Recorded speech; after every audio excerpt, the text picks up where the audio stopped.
এখন আমরা rock garden চলে এসেছি। এটা হচ্ছে রক গার্ডেনের এন্ট্রি। এই যে এখান দিয়ে এন্ট্রিটা করতে হয়।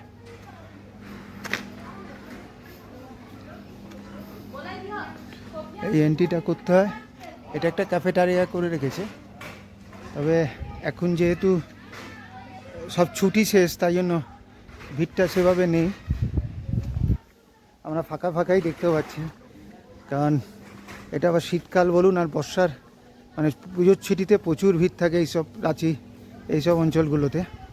কিন্তু যেহেতু সব ছুটি শেষ হয়ে গেছে এবং স্কুল কলেজগুলোও খুলে গেছে, সেই জন্য জায়গাটা এখন ফাঁকাই বলতে গেলে। আমরা খুব ভালোভাবে ঘুরতে পারছি, দেখতে পাচ্ছি বিষয়টা, নাহলে ভিড়ের মধ্যে সব কিছু দেখা যায় না।